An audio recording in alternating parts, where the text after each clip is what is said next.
kubwa juu that day we fought. That is the same day alinifukuza juu the moment he came home he told me to pack everything and go back to my people. So the sister called him? It's me who called the sister. And then the sister? Yeah, and then the sister called him akamwambia Irene ashajua. And then the sister hata hakuwa anajua tunakwanga na yeye.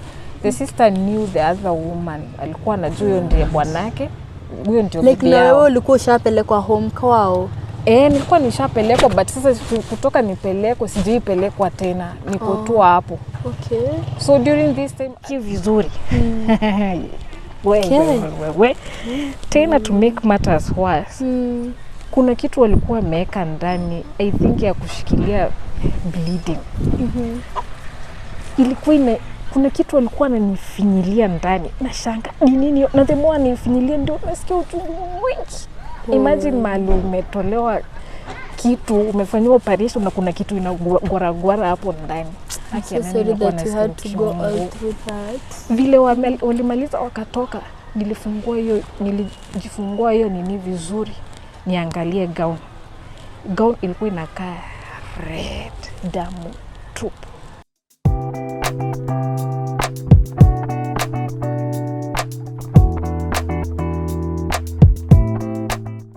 Hello guys, and welcome back to our YouTube channel. My name is Masiken, and of course I'm a loving and caring girl. And so in today's video guys, I've invited someone over here. She's going to share with us her story. Let us help her where we can. Let us learn. Let us get encouraged. And so in this channel also we will be giving people a platform where they can come and share their stories, because we have realized that depression has risen in Kenya and also in the world. So you feel free, contact us and come and share your story so that people can learn from and also be encouraged. And so karibu sana in our YouTube channel. You can start by introducing yourself. Yeah, naitwa Irene Wambua. I stay here in Nairobi, but I come from Kitui. Okay, so Irene, you can start by telling us where you're working. Yeah. Are you working right now? No, right now I'm not working. Okay. But before nilikuwa nina work kwa a flight support company. Yes.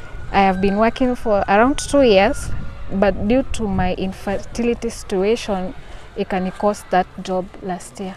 Okay, so in short, you are not working. I'm not working, sorry. Okay, so you can start by explaining to us like what happened until ikafika a time that you had to stop working. Yeah, ilianza back in 2010. Nilimaliza shule yangu vizuri vile mtu umaliza shule. Okay. Nikakuja Nairobi, nikaanza kutafuta job. So watu wengi wamesikia story yangu by the way. Okay. So vile tu nilikuwa natafuta job ndio nilikuja nikaolewa. Nikapatana na mtu tukaoana, alafu tukaanza kufanya ile plans ya kufanya hiyo marriage ikuwe formal. So huyu mtu tukaenda kwetu nyumbani. Yes. Akanipeleka kwao. So tukaanza tu kukaa pamoja, tukingoja sasa hiyo marriage ikuwe official. Tungerudi sasa hiyo ilikuwa tu a very minor introduction. Okay. So sasa venye tulikuwa tunaendelea kukaa na yeye, after 1 year, hiyo ilikuwa 2010. The following year ndio nilirealize sikuwa na conceive. Okay. Na sasa si unaona ukiolewa. No, in 2011. Yeah. Okay. So 1 year imeisha. And then sasa hadi zile plans tulikuwa nazo za kwenda sasa home tena, tuone tena, tukasimamisha kwanza. No, you are planning a wedding ama? No, just a marriage to equal official. Okay. But ile the most important ni ile ya nyumbani, wazazi wajue kabisa mlipe bride price. But before he happened, ndio nilirealize si conceive. Okay. At the same time, nilikuwa naumwa na tumbo sana every time nikipata menses. Oh, like the okay, yeah, the every time, yeah, wakati wa periods naumwa na tumbo. So siku moja ikauma sana, nikaenda hospitali.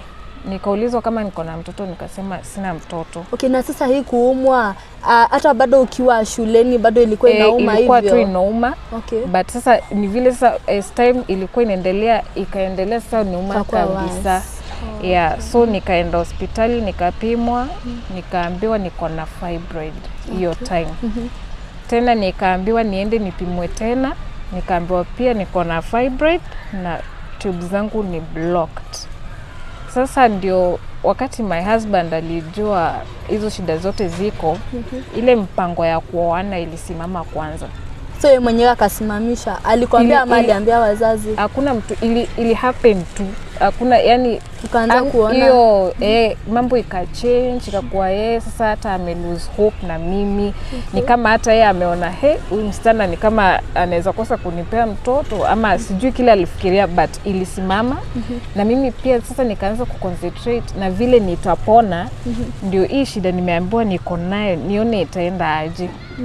So nikauliza daktari, if fallopian tubes zangu ni blocked, naweza pata mtoto? Akasema uwezi pata mtoto hata ufanye aje. Sasa ndio nikabook theater. Akaniambia na sasa vile daktari alikuambia like uwezi ukapata mtoto, were you there with the husband ama you were alone? No, I was doing these visits alone hospitali. You see, my husband alikuwa job. So hizi vitu unafanyanga peke yako tu kama mwanamke. Unaamka unajipeleka hospitali. So but alikuwa na provide pesa. Tulikuwa tunaishi vizuri sana, tulikuwa tunapendana sana. But ile wakati nilibook hiyo operation, nitolewe hiyo fibroid, sijui ni mambo ya Mungu ama ni nini. Juu ule daktari alikuwa ameniambia niende ani operate. Mwingine si yeye alikuwa, so ni mwingine alikuja. Hiyo time nilienda Machakos. Akaniambia siwezi fanya hiyo surgery kwa sababu sina mtoto, na kitoa hiyo fibroid zitarudi sasa zikiwa mingi, na zikirudi zikiwa mingi itakuwa shida nyingine. Alafu akaniambia pia hizo fallopian tubes hazizi unblockiwa. Ukiunblock fallopian tubes zinakuja zinablock kabisa, zinakuwa zizi funguka. Sasa hapo my world ili crash, na nikajiuliza sasa nitafanya aje. Sasa hiyo ndio nilikuwa sasa nataka nikuwe na mimba sasa. So mlikuwa umetafuta mtoto for how long? Sasa this was the second year. Bado sija conceive. Tukasukumana hivyo, ninajaribu kutafuta vile nitafanya. Nikaanza kunywa dawa za herbal. My husband alinisupport vizuri. Nikanunua madawa ya herbal, nikakunywa for like another year. Hiyo sasa ni 2013, yote imekuja imeisha. So bado hapo sasa kwa marriage tuko tu, mimi niko tu hapo tu naendelea kuangalia, naona watu mali naishi, yani vile unaona wamama wamepata ball, uko tu hapo. So after that 2013 simeenda, 2014 imekuja tena. Nikarudi hospitali. Sasa nikaambiwa na daktari somehow fallopian tube yangu ya left ilianza kuopen. Imagine zile dawa za herbal hadi zilimaliza ile fibroid moja. Nilifurahi na nikajua sasa napata mimba. But sasa nikifikiri it's over, akanituma tena nikaambiwa ni gynecologist sasa nifanye another scan ya kuangalia kama mayai yangu iko kubwa kama vile inaweza pata mtoto, ni conceive. Unfortunately ikakuwa ni ndogo. Nikauliza daktari nini uhappen kama ovaries zako hazina mayai quality. Nikaandikiwa dawa inaitwa Clomid. Wa mama wenye wanajaribu kupata watoto wanaijua. Nikakunywa hiyo Clomid 3 months. Haiko happen, sikupata mimba. Bado niko na bwanangu. Nikaandikiwa ingine inaitwa Letrozole. Nikakunywa Letrozole the first month, second month nikaenda nikapigwa scan. Nikaambiwa ile mayai yangu imeanza kukua kubwa na actually naweza conceive. So I really nikafurahi sana. But sasa nikaanza kufeel pain. Na ile pain nikaanza kurudi, na wakati ninanyesha sasa ikakuwa worse. Sasa singeendelea. Were you bleeding heavily ama ilikuwa tu kidogo kidogo? Very heavy. Ukiwa na fibroid, your periods are worse. And ilikuwa ina come like for how many days? 8 days. Ni heavy, unatumia pads, yani unakaa kama uligonjeka hiyo 1 week. Sasa hata kama ulikuwa job hata sijui unafanya aje. So now vile sasa mambo imekuwa, nikaanza kukua na pain. Nikarudi tena nikafanywa scan. Kufanywa hii scan nikaambiwa fibroids zimerudi. Nusu ilikuwa imeenda moja. Sasa zimerudi zikiwa 4. Alafu sasa vile zimerudi zikiwa 4, kuna kitu inaitwa ovarian cyst. Kuna uvimbe ilikuja ikafura kwa side yangu ya right ovary. Okay. Hiyo time ilikuwa 5 cm hiyo cyst, na nikaambiwa inakuanga dangerous sana ikifika 5 cm. Okay. Aonangi kama inaweza shrink, na juu inakosingi pain ikiendelea kuwa kubwa. Ikabidi niingie theater. Okay. During this time, me and my husband, sasa mambo ilikuja ikakuwa imeharibika. So like the more una shida zako zinaenda zikiongezeka, your husband naye anaenda akipotea, na mimi sasa hiyo natafuta vile nitamkeep sasa closer juu nilikuwa nampenda. Why? Nilikuwa nampenda sana. Sasa yeah. So this time my husband, hapo ndipo nilikuja kurealize before hata nifanye hiyo surgery, bwanangu ameshapata mtoto na another lady, na hata alikuwa amemintroduce kwao kama the wife. Like bado mkiwa tu naye kwa nyumba? Bado tu naye, lakini haniambii, mimi so sikuwa najua. So it's like your husband gave up on the way? Yeah, I think so. And you never suspected a thing I at all? I used to suspect. Of course, I was in denial. I'm a woman. I used to know vile anasiku leo akuji, kesho anakuja. Na alikuwa anakuja kitambo kila siku? Every day. Na saa hiyo hata this time hata hakuna familia yangu, hakuna mtu alikuwa anajua. Naficha kabisa juu mimi niko na faith, nilikuwa sure nitapata a ball. But the more naendelea, the more, and then sau nimetumia pesa mingi, nimetumia herbal, mimi nimerudi ultrasound scan after scan. Okay, na nikurudisha hapo nyuma kidogo, vile when you came and broke the news to your husband that vile umeambiwa hospitalini, ali receive aje hizo news? Alikuwa anani encourage. My husband, tulikuwa by the way, hata saa hii nimeokoka. By the way, I love God. I'm a saved person. I love Jesus Christ. That is so good. Me and my husband, we were saved. Let me see. If he is saved right now, I don't know. But we loved God, and he was even a church. Alikuwa anapiga, alikuwa hata keyboardist. So alikuwa anani encourage. Every time nikikuja na hizo, tulikuwa tunapendana. We were a good couple. Yeah. So vile nilirealize amepata mtoto na another lady, nikaanza ku live in that marriage with a lot of pain. Of course, wakati nilirealize, nilienda kwetu nyumbani, nikakaa for 2 weeks. Okay. Juu ile love nikafeel hapana, huyu siwezi muacha. Yaani naomba Mungu usinipe tu mtoto, Mungu usinipe mmoja tu. Ikafika mahali, yani hadi naambia Mungu basi nipe miscarriage, usinipe mtoto, acha tu nipate hiyo mimba, nisemange nishawahi pata mimba na ikatoka.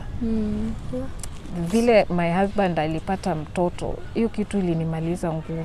Nikajiuliza nitafanya okay, how did you find out? Through a text? I just found out through his phone. Ukitaka kupata mwanaume ni rahisi sana. Kuna picha alikuwa anaweka kama wallpaper ya mtoto mdogo, na alikuwa ameniambia huyu mtoto ni wa sister yake. So one day nika realize kwa one of the videos kwa gallery yake, nilikujanga nikaiba hadi password yake hakujua. So nikaenda kwa gallery, nikaona ka video anapakata mtoto hivi, anamuita sema kitu kama hiyo, alafu another sauti nyingine hapo nyuma inamwambia sema hi to your daddy. So hapo ndio nilisemanga huyu mtoto anaweza kuwa ni wake. And then I directly called one of his sisters who confirmed that. Ilikuwa shida kubwa juu that day we fought. That is the same day alinifukuza juu the moment he came home, he told me to pack everything and go back to my people. So the sister called him? It's me who called the sister. And then the sister? Yeah, and then the sister called him, akamwambia Erin ashajua. And then the sister hata hakuwa anajua tunakuanga na yeye. The sister knew the other woman. Alikuwa anajua huyo ndiye bwanake. Huyo ndio bibi yao. Like na wewe ulikuwa ushapelekwa home kwao? Nilikuwa nishapelekwa, but sasa kutoka nipelekwe sijaipelekwa tena. Niko tu hapo. Okay. So during this time hadi hiyo familia yake, the sisters walikuwa wameambiwa tulishaachana kitambo na Irene hayuko. Anyway, to cut the long story short, and did the family, did they know that ulishindwa kuconceive? That was the reason? Actually hakuna mtu alikuwa anajua situation yangu until last year. Ndio niliongea, even my friends walikuwa wanashangaa nini Irina anasema. Okay. So now tukapush hivyo until 2018. Me, I was sure now if sasa it was my first time kwenda theater. Okay, sasa nikuulize, okay, like you ulika how many years with your husband before like uende theater?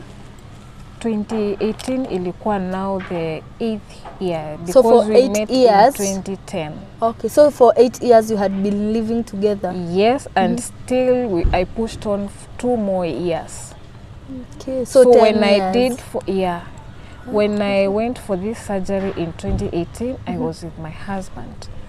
Na daktari akasema ataenda watoe fibroids na angalie kama kuna kitu anaweza fanya about the fallopian tubes. Okay. And then we see how it happens. Sasa it was my first time kwenda theater. Nikacall watu nyumbani nikawaambia, my mother was even very surprised. Hakuna mtu alikuwa anajua kabisa. So you are very secretive? Yeah, okay. Yeah. And there's a woman, any woman mwenye ana face infertility issues, we are ashamed of talking about it. Trust me, even sharing about it for the first time kwangu haikuwa rahisi sana. Yeah.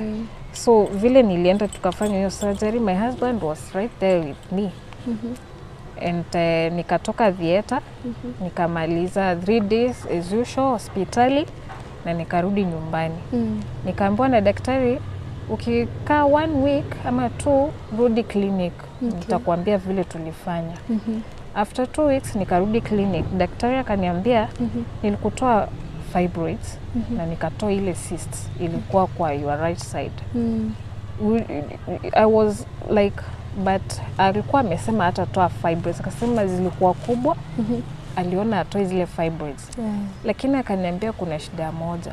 My right fallopian tube imeblock kabisa. Hiyo hata haiwezi conceive, ni sahau. Okay. Nikamuuliza how about the left? To see me as a woman still si lose hope. Yeah, bado kuna hiyo hope ya kupata watoto. Kabisa. Na nilikuwa at this time naomba. Haki nimeomba maisha yangu yote.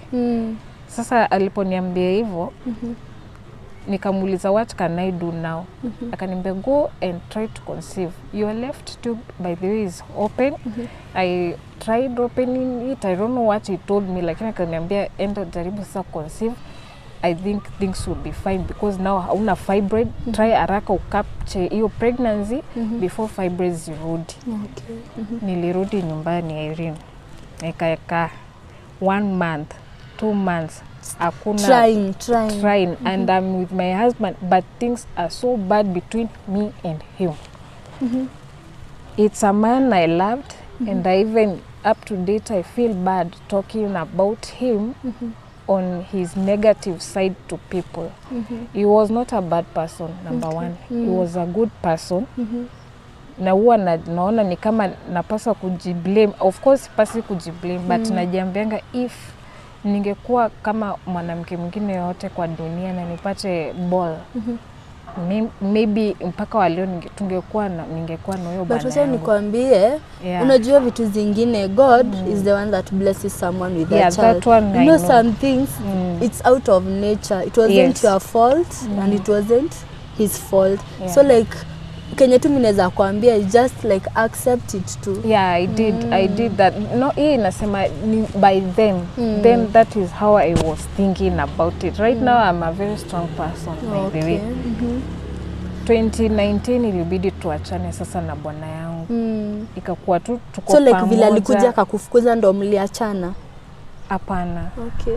Hiyo time aliponifukuza nimesema nilienda nyumbani 2 weeks na nilirudi. Okay. Nilirudi na tukaendelea pamoja. 2018 nikafanya surgery, tulikuwa pamoja. 2019 tulikuwa bado pamoja, but ikikuja kuisha tulikuja tukaseparate.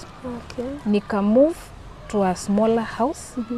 I don't know yeye alienda wapi, but I was sure maybe he went to the baby mama or something, because now hata baby mama alikuwa ameni stress. Alikuwa anakupigia simu, unatukana, unatumiwa messages, vitu mbaya, unasikia vibaya sana. Like what, nini alikuwa anakuambia? Like there is a time aliniambia kazi yangu ni kupikia bwana yake, kumvalisha nguo, ni make sure ako smart, ndio akienda kumuona weekend yeye na mtoto wake wako presentable. So that insult, it really, and do you know this lady, hajui mimi I'm going through an issue. I don't even know. And did she know that you two were married? She knew everything. Oh. A baby mama, another woman will always know. Usiwei pretend ati sikuwa najua yako married ama nini. She knew. But I forgave her and I forgave, hata yeye nilimsamea. As at now, I'm free, my heart is at free. Okay. 2019 tulikuja tukaseparate. Nika move kwa nyumba yangu. Okay. Nilinunua mattress. And at that time, were you stable? Were you stable? No, that's where I'm getting at now. Okay. So I've moved in my house. Okay. Nilinunua mattress na bonga points ya Eastmart. Zilikuwa 900 bonga points. Niliendanga nikanunua ka mattress kadok. So when you separated, like you never went with anything at all? No, we separated. Nyumba ilikuwa yake. So he kept everything. We sold some of the items and we split. Actually, hazikuwa hata ni vitu mingi sana. So part of what we sold ndio nilimove in a smaller house. Nikalipa rent, nikalipa deposit, vitu kama hizo, what you need when you're in a new house. Na sasa hiyo wakati wa kuseparate, yeye ndo alikuambia nataka tuachane, wewe enda zako, mimi zangu. Like we came, it happened. It was not working. When it's not working, you don't need to tell. So I even gave up and I was okay. And we split. So now, I'm in this new house. Ndio nasema nilienda, unauliza kama I was stable. Of course, I was not stable. So I went, I got a mattress from my bonga points. Nikaanza life. Nikajiambia kama mwanamke, I have to be strong. And now try and focus on something else. Maybe along the way, I don't know what will happen. And I was not off now. Nikajisamea. Nikajiambia nimejikosea na nikajisamea. So nika move in kwa hiyo nyumba yangu, nikaanza kuishi na alafu Mungu akanibariki na job. Hiyo job ndio ilini sustain, nikaendelea. Yeah, it was tough, but I picked myself. Kuseparate na mtu ulikuwa unapenda, it's not easy. It's not easy at all. Nilikuwa nashinda nafikiria, namtafuta kwa ndoto simpati. Na ukimpigia simu sikuwa na call. It was a healing process. And then things were not working. And then I felt like I had lost a lot. Na hiyo kwenda theater, I was nursing my mind from whatever I have been facing, right from the baby mama, from not conceiving, from the hospital, kuambiwa niko na vitu cysts, sijaisikia vitu kaa hizo. Sasa 2020 siku moja nikienda job, nilianguka kwa matatu, kwa bus. Nikaamuka nikajipata niko hospitali. Na nilikuwa naumwa na tumbo sana. Na ujue nimefanya surgery 2018. So 1 year later, ndio naona nimeamuka hospitali naumwa na tumbo. Nikafanywa, daktari wakatafuta shida iko wapi. Hakuna shida. Nikapimwa kama niko pregnant, hakuna. Na mimi pia sielewi ni nini inaniumisha tumbo. Nasimama kwa bed ya hospitali napiga nduru. Ndio nikafanywa ultrasound. Kufanya ultrasound, ndio huyo mwenye alikuwa anafanya ultrasound akaniambia niko na fibroids. Tena sasa. Nikamuuliza nawezaje kuwa na fibroids, na nilitolewa last year but 1. Akaniambia kama nilitolewa nijue zimerudi tena na ni mingi, ni multiple. Nikamuuliza ngapi, akasema hawezi hesabu. Na akaniambia pia niko na cysts. Sasa ovarian cyst ingine ikarudi on my left side. My other ovary iko na cysts. Aki nilisikia vibaya. Nilingoja tu amalize, akamalize hiyo scan. Alafu vile tu anaendelea kupima, ananiuliza uko na watoto wewe? Nikamwambia hapana sina. Akaniambia siende tu utolewe hii uterus yako. Hii kitu inakaa vibaya sana. No, it's the doctor anakuambia hivyo. So I was like, na nyamaza tu juu na sasa umefungia machozi. Nikaenda nikarudi kwa ward nikakaa hapo. That time I was with my in-law. Ndiye alikuja nikamwambia haki nimepimwa nimeambiwa niko na fibroids tena. Lakini mimi sitaki kufanya operation nyingine. Alafu sasa hiyo hapo nikaanza kulia oye. Akaniambia usijali, utafanya operation, utakuwa tu sawa. Before hiyo conversation iishe, tuone daktari tena, I think nilicollapse tena. Juu sasa niliamuka nikiwa in a different hospital. Hii hospitali ndo nilikuwa nimelipa my NHIF. Na damu yako ilikuwa aje? Walikuwa nakwambia damu yako ni kidogo? Ndipo naenda sasa. Okay. So when I'm in this hospital, yenye nimeregister my NHIF, ndio niliambiwa naenda an emergency surgery. Juu I have hiyo cyst ndio ilikuwa iko na pain sana. Actually ilikuwa around 6 cm. So my cyst imerudi na ni fibroids zimerudi. Siku fight sana hiyo thought, but ile hiyo ni ya kwenda theater nilikuwa nashtuka aki hakuna mahali nachukia kama theater. Ile kuogopa, ile pain inakuanga after. Lakini nikajitia nguvu. Okay. Nikapelekwa theater nikalala. Then nilikuwa naamka usiku around 8 usiku nikiwa confused. Juu mimi niliacha nikiwa kwa gari nikienda job.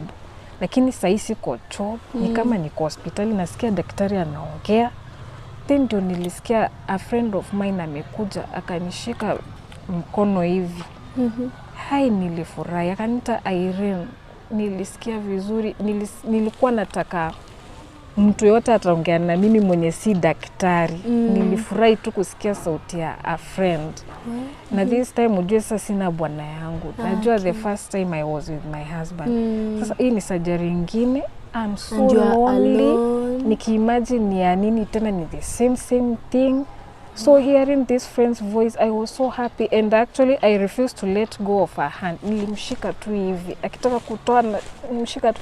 Na sasa hujafungua macho, huwezi fungua, uko tu hadi nimepanua mdomo juu ile baridi ya theater unapumua uko hapo tu kwa kitanda umejikunja. Mimi ni mtu nimeokoka by the way. Anytime nikitoka theater unakuanga hapo kwa hiyo kitanda naongea tu na Mungu. Namwambia si ninarudi, ninarudi. Hivyo tu. Then later, to cut the long story short, after 3 days ndio ni discharge, ndio daktari wangu alikuja. Akaniambia vile walifanya surgery. Lakini akaniambia sasa Irene nataka nikuambie kitu kama daktari. Nikamwambia sawa, niambie tu haina shida. Uko sure? Ama utaenda tu ukuje nikwambie baadaye. Nikamwambia hapana niambie. Akaniambia vile ile uterus yako vile iko, mamangu huwezi pata mtoto maisha yako. Nilishtuka. Akaongeza kwani fibroids ulitoa unaona kama zitarudi tena? Akaniambia mimi sikutoa fibroids zako juu ni mingi sana. Uko na fibroids mingi na uko na endometriosis iko severe. Sasa haka nikashida kingine kanaitwa endometriosis kamekuja hapo ndani. Nikamuuliza sasa mbona hukutoa hii fibroid na nimetoka tu theater? Kwa nini unataka nirudi tena theater tena? Akaniambia itabidi urudi tena. No, you became like angry at the same time? No, I'm just talking to the doctor. Akaniambia you will go home. You will get strength, you will eat very well because right now you are very weak. Then kutoa organ ya mwili wako si kitu inatakanga mtu wako weak. Utaenda na ukuje tukutoe uterus yako. Hata sikushtuka. Being a saved person and a person who knows God, I rejected those words ndani ya mind. Nikasema you will not remove my uterus in Jesus name. I was discharged.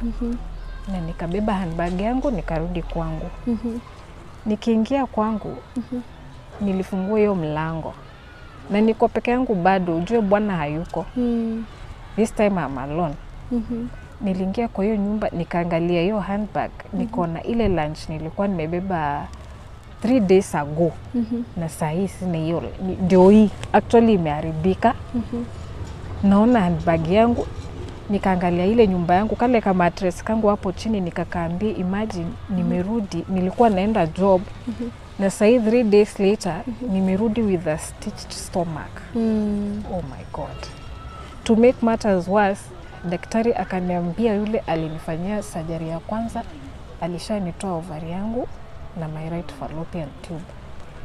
Sasa nilisikia, kneel down kwa hiyo nyumba, nikauliza Mungu, sasa marriage yangu ilienda. Actually nilikuwa namwambia umechukua marriage yangu, umechukua ovari yangu, umechukua fallopian tube yangu, umechukua na sasa unataka pia uchukue hata uterus. Mungu, lakini si unisamee madhambi zangu zote. Si unisamee hicho nilikufanya. Si wewe unakuanga Mungu. No, you are in denial. Yeah, this time sasa naomba. Nilienda nikaombewa na mapastors. Nikisikia huyu unaongea about God, namwambia kuja tuombe, niombe tu, naomba. Nikarudi job, nikajitia nguvu. Hiyo ni 2021 sasa. Mwaka ikaisha. 2022. Na sasa nikuulize, okay, hiyo wakati wenye umeenda huko, hiyo ilikuwa 2020. Umeenda hospitalini, like job sasa ukawacha. Hiyo sasa job yenye ulikuwa umeingia? Sijaacha job, bado niko job. Oh, okay. Yeah. So hiyo ndo ilifanya ukalipa bills ya hiyo? Bado hata sijamaliza story. Ndio I'm getting there. Now sasa niliombewa, by the way, hadi nika engage watu wa church kwetu. Wakakuja. Sasa kwa church yenye mlikuwa mnaenda na bwana yako? No. Okay, another one. Tulisha separate na bwanangu kitambo, na hadi tukahama kule tulikuwa tunaishi. So mahali nilikuwa sasa naenda church, ndio niliomba, nikaombewa na my friends. Hiyo ilikuwa 2020, ikakuja ikaisha. 2021 last year sasa. Jua sasa najua niko na fibroids ndani yangu. Na ninajua my fate. But nakuanga tu na believe God atakuja kusaidia. Okay. Ukiwa na fibroids, unakuanga most likely utapata infections, bacteria infections. Ukipata infections, unashinda hospitali ukikunywa madawa ya infection. Hii yangu zilikuwa multiple. Sasa ikakuwa ninatibu pain. Sasa pain ilikuwa worse. Juu niko na endometriosis na fibroids ni multiple. Nilijaribu kazi January. Nikajaribu kazi February. March ikafika nikasikia hapana. Nilikuja nikagonjeka for 1 week. Nikakaa kwa hiyo nyumba nikikataa kurudi hospitali. Juu nilikuwa najua nikirudi hospitali daktari ataniambia nifanye ultrasound, ajue development ya zile fibroids. Na hiyo ndio sikuwa nataka kabisa. Lakini siku moja on a Sunday niliamuka nikasikia wimbo imeimbwa na Peter Blessing. Ingine cover song ile ya kuna wakati nafika mwisho niambie bado. Nilisikia wimbo, niliamuka kwa kale kama mattress kangu, nikakaa chini. Nikaambia Mungu, juu sasa nasikia nimefika mwisho, akitu niambie bado. Immediately nilipata strength. Nikavaa, ilikuwa kitu jioni kama saa hii. Na nikajipeleka hospitali mimi mwenyewe. Nilifika hospitali, nikareceiviwa. I was so bad. Nikadungwa, nikafanyiwa ka first aid hapo. Nikaambiwa fibroids ndizo zimeendelea kuwa kubwa na zinanidrain hadi damu.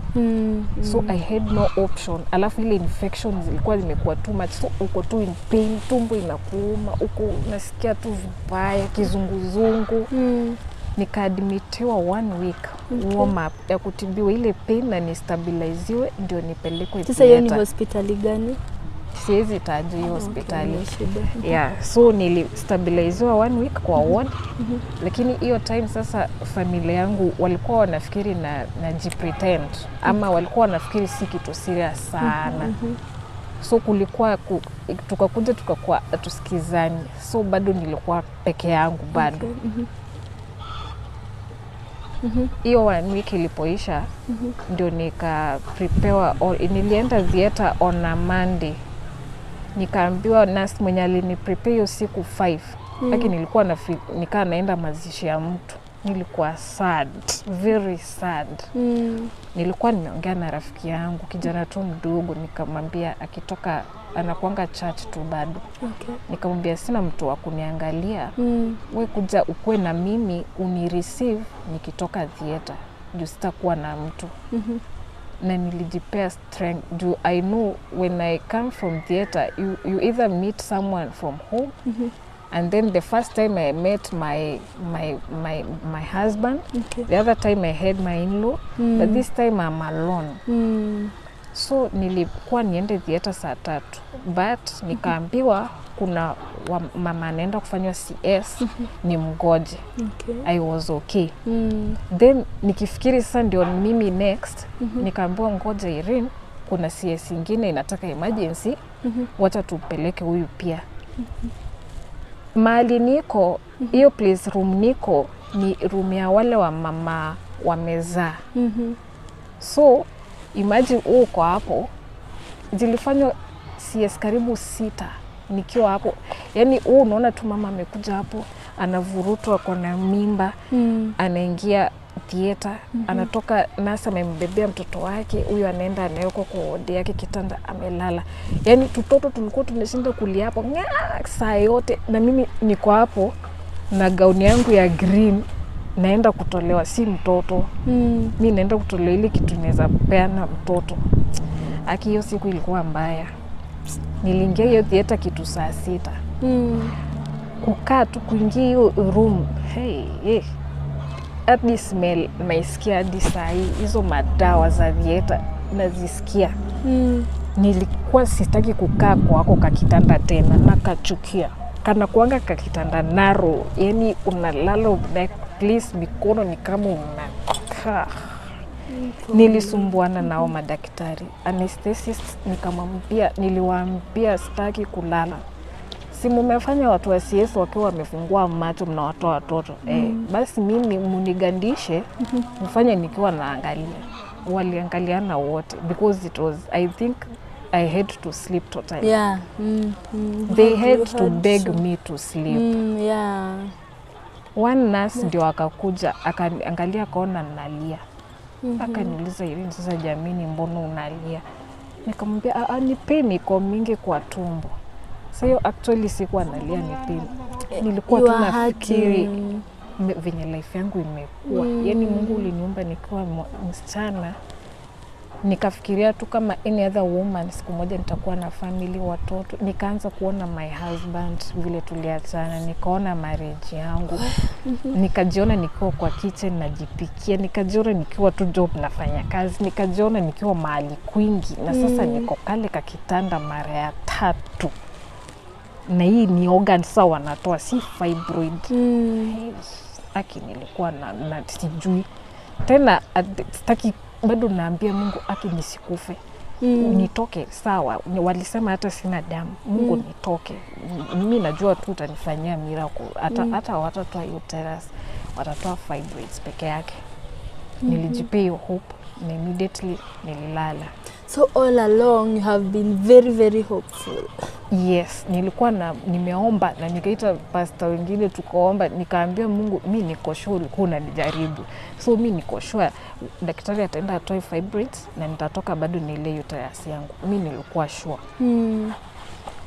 Wakati niliamuka aki.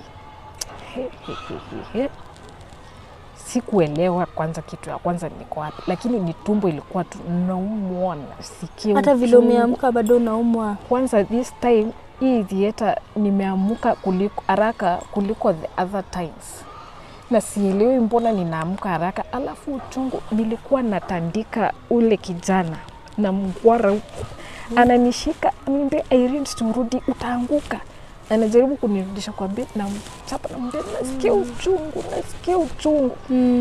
Mimi nasikia uchungu, na sasa umewekwa bandage, umeshonwa, hiyo ni kidonda. Ninajipindua. Ni ile uchungu nasikia, nagonga ukuta hivi hospitali, namwambia nasikia uchungu, niite daktari. Ule kijana naye ni first time hata kukua hospitali kuona kitu kama hiyo. Anakimpia, anaenda anaita nurse. Anamwambia Irene anasema anasikia uchungu, mnaweza kuja mwangalie. Wale nasi wanakuja, Irene tushakudunga sindano, uwezi dungwa sindano nyingine. Naambia hapana, mimi hii ni mara ya 3 natoka dieta, kwa nini mnasikia uchungu? Nidungeni, sitaki kusikia hii pain ni nyingi. Wanasema hapana, tushakudunga, uwe lala, tulia tu, itaisha. Sasa hiyo wanasema hivyo na wanatoka. Kutoka ile pain ndio tena. Naita ule kijana, uchungu, naitana sana, nikaanza kupiga nduru niko kwa hospitali kwa hodi. Nilikuwa nasema uchungu, naitana. Wale nasi wakakuja tena round 2. Before huyo kijana akaambia kijana atoke, nilirushanishwa. Waliingia wakiwa nasi wawili. Hii mambo yangu ilikuja na pain different this time. Walishika wakanitani hivi juu nilikuwa na roll kwa bed, nachukua sindano natoa. Wakaniambia Irene, unatuletea drama mingi hapa na sisi tumechoka.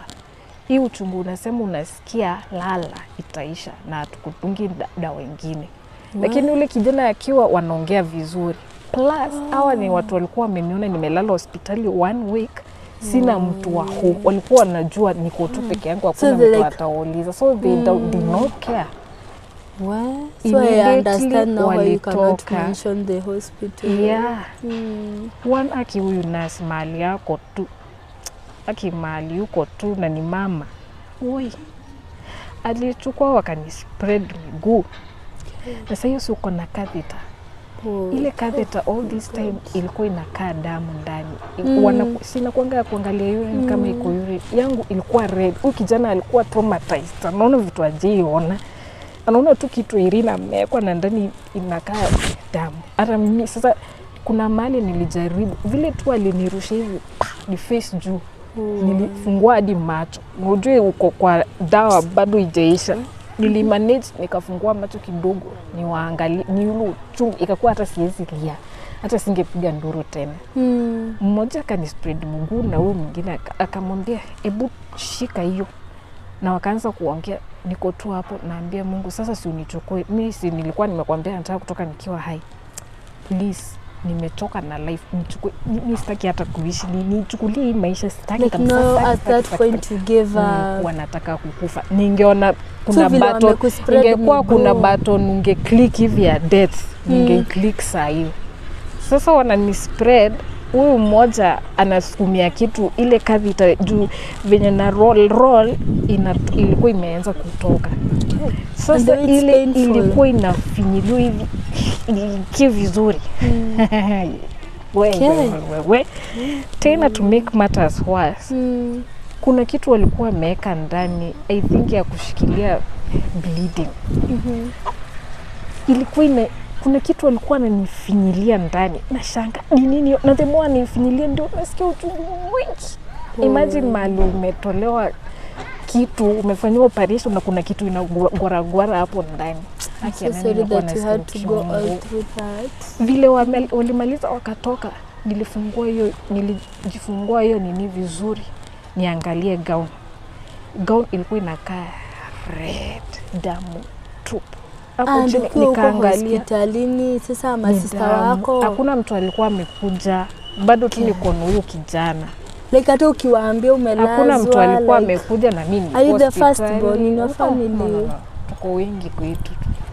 Yeah, tuko wengi. And your parents, did they come? Ama no, bado tu niko hospitali this time. Unajua umetoka, uwezi hata anza wewe una concentrate tu na pain yako hapo. So vile sasa nilitoka, ndio hiyo kijana aliingia, akanisaidia nikarudi, lakini sasa uchungu bado imezidi. Nikajiangalia, si nimeona nina bleed, nikamanage kuingiza mkono nitoe, nikafeel kuna kitu natoa. Ikatoka kitu, sasa sijui ni nini.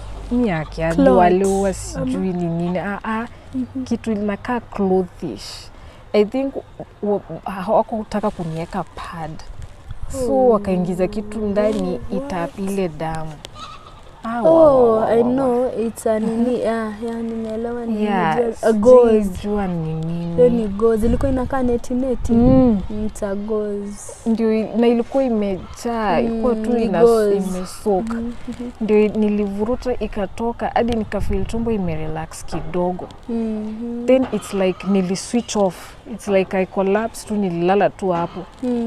The next thing nilisikia ni sauti ya the two pastors wanajijua asanteni malimuko. Nilisikia wameingia wananiombea. And who called them? The one who was taking care of you? Yes, the man? Of course. Okay. Yeah. So waliingia na wakaanza kuniombea. So mimi niko tu kwa bed, niko hivyo tu nasikia wakiomba, naambia Mungu usikie hiyo maombi basi. Then nasa akaingia, nikasikia nasikia masikio inasikia, but siwezi ona, hata siwezi fungua hiyo macho, siwezi move, niko tu hapo. Ndio nilisikia nasi moja ameingia akasema, sasa nyinyi ni familia yake, nani wa familia hapa? Juu hatuwezi onesha kila mtu. Nikashangaa, kuonesha ni nini anataka kuonesha? Wakamwambia ni sawa, unaweza tuonesha, ina shida. Nikasikia nasa akisema, sasa hii ndio uterus. Hizi ndizo fibroids. Hii ni cervix. Wewe mwenyewe ulionyesha? Sijui ni nini. Sasa hiyo nimelala. Ninashangaa ati uterus. Huyo daktari ametaja ni uterus, wanaongelele ati uterus, ati cervix. Nilifunga masikio. Sikutaka kusikia kitu kingine. Mimi nilifunga masikio. Nilipokuwa naamka the following day in the morning, nika stretch mkono nifungue hiyo drawer ya hospitali. Nichukue, sijui nilikuwa natafuta nini kwa hivyo tu. Kufungua ndio nilikutana na kitu imewekwa kwa sahani. Hizi mavitu za plate za hospitali. Kuangalia ndani ni ile kitu inakaa sijui maini. Kumbe ni ile uterus yangu. Ilikuja ikafungulia hapo karibu na wewe. Na wakaeka ndani ya ile loka na mimi sikujua. So nafungua naipata. Nilishtuka. Nilichukua nikapata nguvu nyingine. Hata sijui nitoa nguvu wapi hadi ya nimetoka theater. Nilichukua hiyo uterus nikaangalia, nikauliza Mungu, vitu nilikuwa nasoma shule class kwa biology. Nikiambiwa this is a uterus. This is ndio hii, cervix ndio hii, uterus ndio hii. Sikujua siku moja nitashika organi yangu ya mwili wangu na mikono yangu miwili. Mungu, nilikuwa nafikiri utanipea mtoto. Sikuwa nafikiri mimi naingia unipee uterus unishike hivi nione. Nilikuwa na in pain. Nilikuwa maisha ilinikosea. Nililia, nikajipea nguvu. To cut the long story short, wakati nilidischargewa ndio come out. Juu still bado nilikuwa like alone. Juu pia, but Mungu aliniconnect with friends who came and helped me. I have a neighbor. I will always thank her who was helping me. She would come cook for me asubuhi anaenda. And the friend of mine, that huyo kijana tu, he was always there. Anything I needed, ningemtuma, he would come, anakaa na mimi the whole day, akimaliza anatoka tu anaenda kwake. To heal out of that pain, it was very hard. Na nikaanza kufanyiwa counseling. Did you go nilipoanza kufanyiwa counseling, nikaambiwa, do you know Irene, even talking about your pain, you get into, you will accept your situation. That is true. That's why we are giving people this platform to nikiwa nimeketi tu kwangu, nika reach out to presenter Ali. I thank him wherever he is. He was the first one to interview me. Sijaika mbele ya kamera hivi tena. Na kuna mtu alikuwa anajua story yangu. Niliongea, my friends could not believe. Irene, tumekuwa nawe all this time. Sikuwa najua unapitia vitu kama hizo. Mwingine it's like, Irene muliachana na ule bwana au hapana, Irene ni uongo. Hii story ni ukweli. Wengine wanafikiri ni kitu ya fake, si real. Hapo nilisaidika, nilijaribu nikasaidika. Wenye walinisaidia na washukuru wote, wanajijua mahali wako. to be very honest, nilishare the same story. I think most wenye wataona maybe wameshaona. I was even on Tuko. And at that time when I was sharing my story, I was encouraging other women. Yeah, and as true. well I was seeking for help too. That time if you follow that story, nilikuwa nasema after kutolewa uterus nilibaki na the only remaining ovary now on my left side. Niliambiwa kwa na cyst 3 zilikuwa zina develop, na nilikuwa nimejiambia hii nayo ni jokes, na nikuuliza huyo daktari mbona ungetoa tu? Akasema ningeingia into complete menopause. Juu sahi hata sahi nina handle menopause symptoms. Okay. Ni hard. Sometimes mood is mbaya. Sometimes una feel tu unataka kulia. Sometimes uko na joto kila mahali. Sasa alikuwa ameniambia tukitoa hiyo hata utafeel kama mwanamke. Sasa tuombe Mungu hizo cysts zako ziende reduce. Now nilienda na nikafanywa ingine. Actually sasa I think this is the 2nd month. When as we talk right now, wacha tu niseme niko empty. Every reproductive organ inside me ilitolewa. Ilitolewa, kila kitu ikatolewa. So in short, nimefanywa like 4 surgeries. But since last year, Mungu asinge ni connect na watu wengine wanisaidie na wasimame na mimi. Sijui ningekuwa, I think ningekuwa hata suicidal. To be very honest, nilijaribu nikauliza help several times from several channels. Now those that helped me, I thank them very much. But here I am again, still very alone. I've been trying this on my own. This treatment process is a very expensive process. Kutibiwa mambo infertility. Every time unaenda a surgery, by the time umalize na upone uko unaweza mama straight. Right from diet, dawa za painkillers zote zenye nilikuwa natumia before imekuwa traumatizing kwangu. Na sasa ile kufikiria like sina uterus, sina ovary, sina chochote, sina kitu inaweza ni represent siku moja ati hii ni damu ya Irene. Hiyo stress already ni enough. Tukiongeza sasa ya survival. Kama sahi mtu ukiwa normal ulikuwa sawa hauna treatment unaendelea, bado una feel life iko nikurudisha nyuma kabisa. Wakati wenye ulikuwa msichana mdogo vile tu umeanzia menses, did you ever go to the hospital sababu menses zako ni very strong? No. Okay. Hiyo time hata ilikuwa painful. Pain ilianza tu vile nimepeana story from 2010. Okay, ndio pain ilikuwa inaanza. So mambo yangu imekuwa ngumu sana. Saa ingine unaamuka unaangalia leo siku ya leo nitakunywa chai, ni skip lunch na sapa nikule the following day kwa sababu hata food like ni shida. Usisahau kazi yangu ilikuja ikasimama. Yani mimi ni mtu nimepata problems zikifuatana. Ni kama zinapigiana simu. Kesho tunafanyia Irene hivi, kesho tunachukua job Irene, kesho tunafanya hivi. Nimekopa hiyo time pia ni vile tu nilikuwa nakopa. Zote zimekuja zika reverse tena juu ya hii surgery nyingine nimefanya.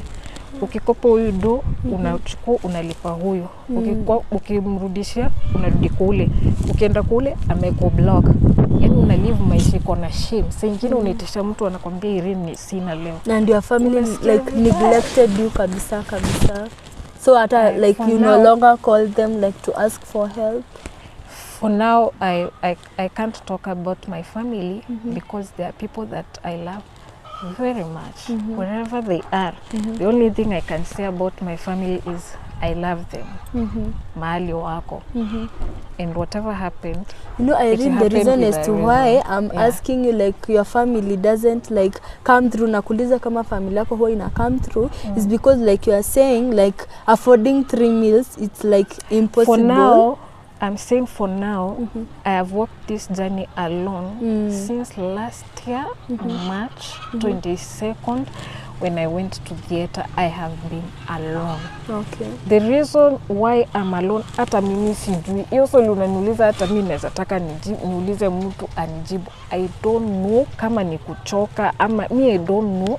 Kujua kama watu walichoka na wewe or yeah, I don't know kama ni kuchoka, and I understand if ni kuchoka ama sijui ni nini, lakini nikianza kufikiria hiyo itaniumiza roho sana juu roho tayari imechoka kufikiria. But don't worry, God will come through for you. So for now, that is my situation. Okay. Now, okay, and as of now, would you like to get back to work or bado unasikia mwili yako bado hujapona? Sasa this is the best part now. When I was working last year, it was hata mimi najua hiyo kampuni walinivumilia. Leo nitisha off, kesho unaenda job tena, kesho kutu uindi. Now that nimefanywa treatment, I'm now healing. This is the second month ya kidonda imepona. I think now I can work and I can do any kind of work. Nimesomea flight operations. Okay. I'm a very hardworking lady. And I am a very principled person, and I love God. And I insist, without God, we are nothing. We have a lot of women wenye wali reach out kwangu, wanataka watoto but hawapati. Mwingine amepitia situation kama yangu nini, na kuna mwingine wako na pesa. Kuna kitu inaitwa IVF. Kama huwezi conceive, kuna kitu inaitwa in vitro fertilization. Unaenda unaharvestiwa mayai yako na ya bwanako na inafanywa technologically and then you can conceive. Believe me, I know of a person amefanya mara 3. It is a very expensive procedure, but sometimes it doesn't work. Now when it doesn't work, huyu mtu ingia into complete depression. Juu mimi ametumia pesa yote, it's not working naturally. Hii ingine work. Mimi naweza mwambia kitu moja. Ndio unafanya hivyo uko na hope juu unajua uko na pesa. How about ukuwe na hope juu uko na Mungu? How about ebu sahau pesa, ebu try God, see what God can do. Hata mimi nilikuanga hivyo. I had money kununua herbal medicine. Mimi nilikuwa na hope, nilikuwa nasema wametoa very moja, hiyo ingine nita conceive nayo. Ati fallopian tube right I conceive, niko na left. Mimi sasa sina zote. But I'm still telling you there is God. Even after 10 years of waiting sikupata, but I'm still here telling you trust in God. So kama mimi na trust in God na sina anything to show as evidence, how about you mwenye at least uko na your uterus, you have your whatever, why don't you just believe God that he can do a miracle? Hata mimi you never know. Anaweza kuja tu kesho hapa na nina mimba. God can work in a very miraculous way. Exactly. And someone told me Mungu amenitumia kama a sacrifice so that one day people will know there is a God in heaven. Exactly. I am a voice that is now I might be here asking for help, very down, very sad. Tomorrow I might be here telling you, see what God has done. Yeah. Yes. And as we speak right now, okay, have you healed in your heart? Have you healed? Right now, if I say I'm totally healed, nitakuwa na wadanganya. Part of the things that can help me heal ni nikiwa sina stress. Lakini ukiamuka leo hujakula, alafu uanze kufikiria mbona hujakula, hauko job. Kwa nini uko job? Ulikuwa mgonjwa. Ulikuwa mgonjwa nini? Uterus ilitolewa. Unasikia so sad. Utawai heal. Hiyo ndio situation yenye niko sahi. Alafu hiyo kukua peke yako. Unasikia vibaya. Hivyo sasa. Well, okay guys, you have heard. I hope you have learned something, and in case you might need to help Irene over here, you can reach out to us, tutamfikia. And don't forget to subscribe, like, reach us if uko na story, come and let people like learn from it. I'm here to offer you a shoulder to lean on, and as well as give you a hug that you need for healing. So in case pia unaweza taka kuongelesha Irene, do you feel that you need like any other counseling? Wacha hata counseling, ile tu venye watu ni call, wananiombea, wengine wananiambia story poa, wana feel poa sana. Okay. So I would love that, and I also have a YouTube channel by then, nilifungua iko hapo tu, but I would also want to do something. Inajitaje? Inajita Irene Wambua TV. Okay, Irene Wambua TV. So you can go there and subscribe and support and her. I can also give my phone number. Okay, we shall post it. Yeah. Okay, thank you so much, guys. See you in the next video.